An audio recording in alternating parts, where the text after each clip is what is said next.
Today I am going to cover all the 10 clauses of ISO 9001:2015 standard in very simple language for everyone to understand.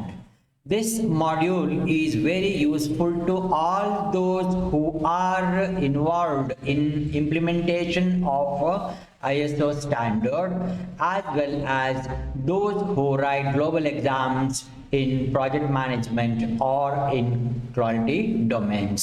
Hi, this is Jagdish Kumar doing this presentation for you. Just to recap, what is ISO 9001:2015 standard? It is a quality management standard, an international standard published by IOS, International Organization for Standardization, with its head office in Switzerland, Geneva. It is reworded as ISO to remind us, similar to isosceles triangle where two sides are equal. Here also, if an organization has ISO certification, the quality practices of that organization are considered to be equivalent to the requirements of a global standard, that is ISO 9001. This standard, as we know, can be implemented by any type of organization, any size of organization. The main objectives of ISO 9000 standards are to gain competitive edge in the market compared to others, because your globally aligned quality management system is going to give you more competitive edge in terms of reduced wastages, enhanced quality of both products and services, and so on. Enhanced customer satisfaction is one of the main objectives of ISO 9001. Continual improvement both in quality management system as well as the organization's performance to realize all-round growth for the organizations. These are the objectives with which the organizations implement ISO 9001 standard. Now, let us look at this 10 clause structure of the ISO standard. There are 10 clauses as we understood. The first 3 clauses, 1 to 3, are called as general clauses, on which there will not be any non-conformance or on which there will not be any audit. These are all general inputs given to us, like introduction, scope for this standard, as we know, is quality management system as applicable to our line of business, which contain main products and services which we can make a list of, then understand which processes or clauses of the standards are applicable, which clauses of the standard can be exempted, and so on, including the physical boundary to which the certificate is applicable. This is decided by the organization. Second clause is called normative reference, means to say, what are the other standards which, if I refer, I can understand the current ISO 9000 standard better and implement easily. Such standards, for example, are ISO 9000 and ISO 9004. The third clause under general clauses is terms and definitions, where the meanings of various terminologies used, like what is a standard, what is an ISO, what is the meaning of an audit, who is an auditor, who is an auditee. All these terminologies are clearly brought out in the general clause number 3, that is terms and definitions, so that across the globe people understand the terminologies in the same way, and all the people across the globe are on the same page as far as understanding the terminologies used in this standard are concerned. Now from clause 4 to clause 10 are called as the main clauses. Means these are the clauses which cover the requirements, and the requirements are the ones against which the audits are done.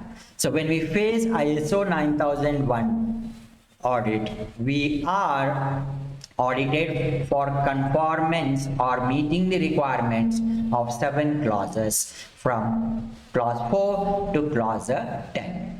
Now, the clause 4 here is the context of the organization. Know your organization is existing in what context, whether it is a competitive environment, whether it is a high risk business environment, whether the environment where the customers are very much demanding, and if you do not fulfill, you are at the risk of not being in the business, and so on. Leadership, planning, support, operations, performance evaluation, and the last clause is improvement. Now let me explain them in detail in the next slide. Here, as we discussed earlier, implementation of ISO in any organization also follows the sequence plan, do, check, act. As you can see on the first row, the clauses 4 to 6 and a portion of say 7, that is support, are clubbed under plan phase. A portion of support phase and the operation clause put together becomes the do phase. Performance evaluation in clause number 9 is the check phase. Clause number 10, that is improvement, is the act phase here. Any improvement actions decided under act phase again will be plowed back into planning, and PDCA continues. Here, let me now explain the clause number 4, that is context of the organization. Here, in simple words, if you want to remember, context of the organization analysis as per ISO 9000 standard can be remembered as performing the SWOT analysis: strength, weakness, opportunity, and threats. You know, strength is internal, which is positive. Weakness is again internal to the organization, which is negative or a risk. Opportunity is external to the organization, which is positive. Threat is external to the organization, which is negative or a risk. The SWOT analysis is indirectly advocated under context of the organization. Here, let us try to understand running vertically downwards. 4.1 under 4 says understanding the organization and its context. As I mentioned to you, which business line you are in, whether you are in a technical line or in a hospitalization or a service line, and so on. In what environment are you working? What are the opportunities which are offered to you? Opportunities within the organization, opportunities external to the organization, as well as what are the threats you have, what are the risks you have within the organization as well as external to the organization. All these are compiled. Then comes 4.2, where you understand from your business who are your main stakeholders are. Please remember, in ISO, the word used as equivalent to stakeholders is interested parties. So once you know your major interested parties as per 4.2 here, you can understand their needs and expectations. Now coming to 4.3, once you know the needs and expectations, you know to fulfill them, whether you need to cover all the clauses of ISO, whether you can take exemption from a few clauses. For example, a hospital may not require a technical design clause, and so on. Exemptions can be decided. Then comes 4.4, where we devise the quality management system addressing all the requirements which we felt relevant as per 4.3. which we have not exempted, and write the quality management system to address all the processes and to exploit all the opportunities to maximize benefits from the quality management system. Now, having understood the context of the organization as per clause number 4 and having done this SWOT analysis and captured the internal and external issues, both favorable and unfavorable, now it is the clause number 5, the leadership's role starts here. Leadership should demonstrate first that yes, implementation of ISO is beneficial to my organization. Without ISO, I cannot do any business because customers will not have faith in my quality management system unless I have this certificate and validate myself. Once the leadership demonstrates commitment, the first action from leadership would be to release the quality policy. Quality policy is not the document to decorate on the wall. It is a direction providing document which talks about customer focus, which is important for survival, continual improvement, prevention of defect, and legal compliance or ethical behavior. Anything you do within the organization cannot be within these 4 frameworks or parameters in the quality policy. That is why if there is no quality policy, it is considered as system breakdown for that organization. Now coming to 5.3 here, organizational roles, responsibilities and authorities. The main role of the leadership is to communicate the importance of ISO to down the line people and then provide the tool for engaging the people. How to engage the people? Give them the clear idea on what are their roles, what are their responsibilities, and what are their authorities during implementation and continual sustenance of ISO 9001. Now comes the 6th clause, that is planning. In planning, please remember there cannot be any planning without the clarity on what is your goal and what are your risks and opportunities. Please remember this.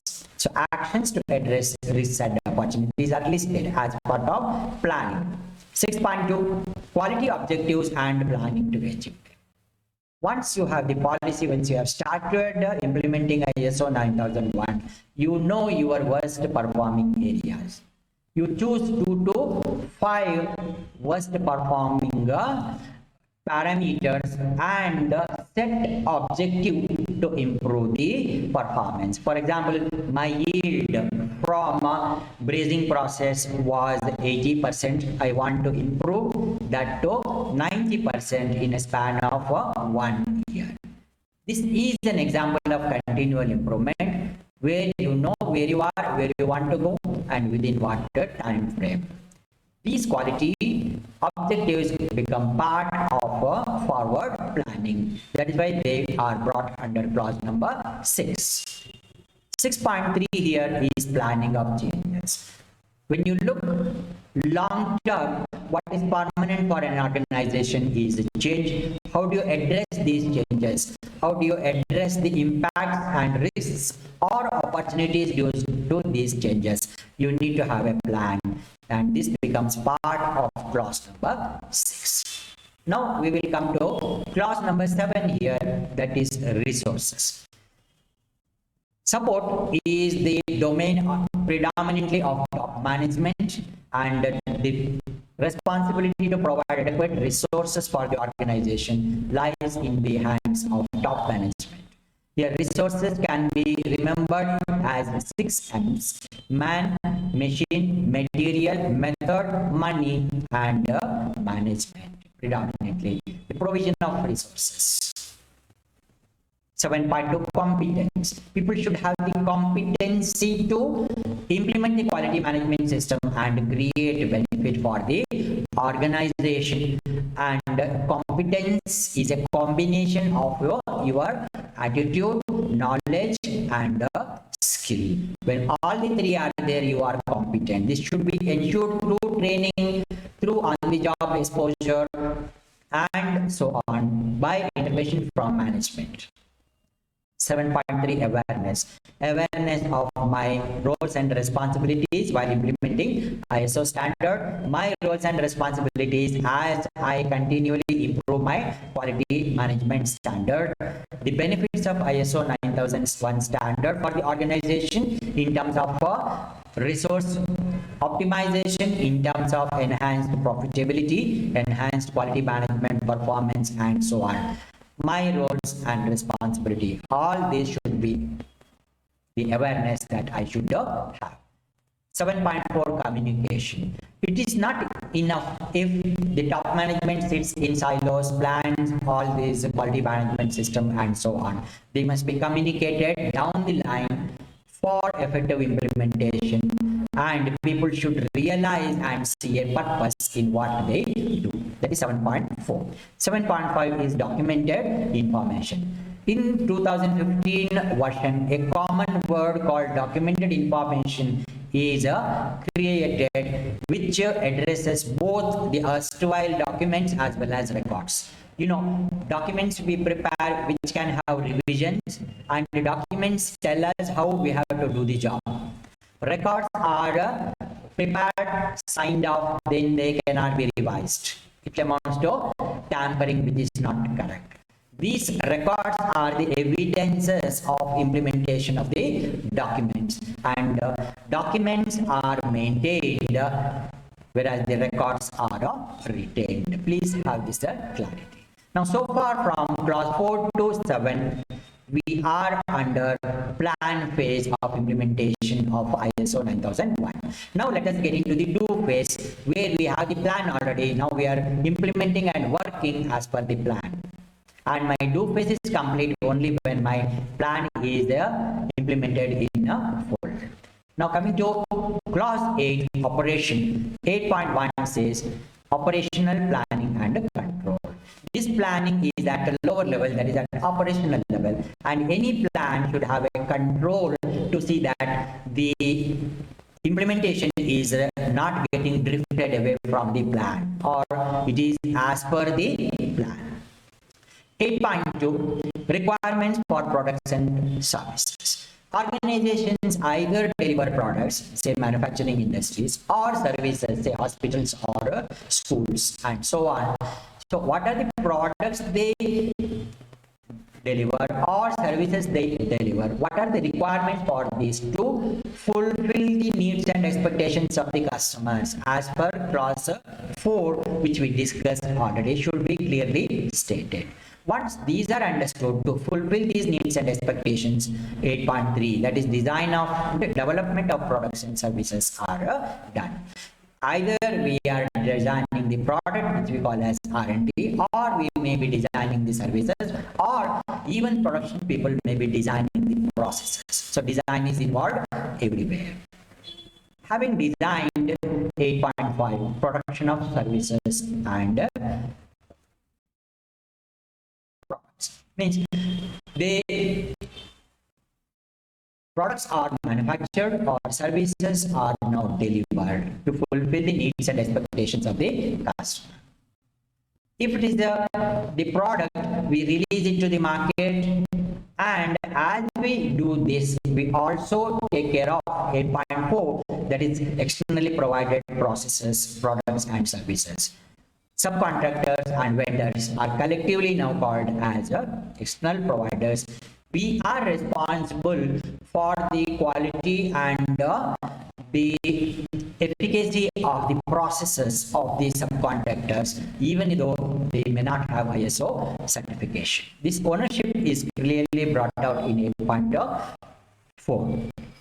Now, as we do the product and release to the customers, there could be non-conformances happening. These non-conforming outputs should be controlled as per 8.7 to see that they are quarantined and not reaching the customers, and they are reworked and improved so that good products and services only reach the customer. Having done the quality control, now use that knowledge to do the quality assurance and prevent problems from occurring, prevent the non-conformances from occurring in the future. This becomes part of do phase, that is clause number 8. Now comes the check phase, which is performance evaluation. Here 9.1, monitoring, measurement, analysis and evaluation. How do you check your performance? By monitoring periodically. And what do you monitor? The performance. How do you monitor? By measurements. And what do you do with the measurements? You analyze whether you are doing a good performance, what went well and what did not go well. What did not go well will be now improved, and after improvement, what is the effectiveness of improvement, how effectively improvement has happened is done through evaluation. So this has to be remembered, MMAE, monitoring, measurement, analysis and evaluation. To ensure that the quality management system is in a good position, 9.2, that is internal audit is done, where the audit is conducted by the employees of the same organization but from an independent area. Here, the difference from external audit is any number of non-conformances you find during internal audit are tolerable. There is no withdrawal or suspension of the ISO certificate. You can utilize this knowledge now to improve your systems effectively. Then comes 9.3, that is management review. Management review is a meeting where periodically top management along with the functional heads sit together, discuss how ISO is benefiting their organization, what are the actions pending to be completed, what are the audit findings pending to be completed, what are the opportunities for further continual improvement, what are the risks in future, what are the external complaints which you need immediate focus, what are the capital items and other resources to be provided in the organization for effective quality management system. These are mainly discussed in management review. That is why, seeing the importance, if the management review meeting does not happen on time, say once in 6 months, it is considered as a major non-conformance. Having understood the check phase, now let us get into the last phase, that is improvement. Here 10.1 is general. General means get input from all the resources, internal audit, some higher level findings, legal body findings, management review findings, external complaints, legal complaints, and 10.2, that is non-conformity from external audit and so on. Compile them, prioritize and take corrective actions. Corrective actions are permanent actions taken so that the non-conformances do not occur at all. Now the last, that is 10.3, continual improvement, which we discussed already. In continual improvement, you take the top 2 to 5 high pain areas, set targets for improvement. You know where you are. Now you have set a target where to go and within what timeline, generally say 1 year, and you keep improving. This is continual improvement. Now I think the clauses 4 and 10 have been easily understood by you. If required, you can go through this session again and again. You may not find another simplest presentation than this, with the practical wisdom also addressed. And now I take this opportunity to request each one of you who have not subscribed to my channel, Array Excellence Academy,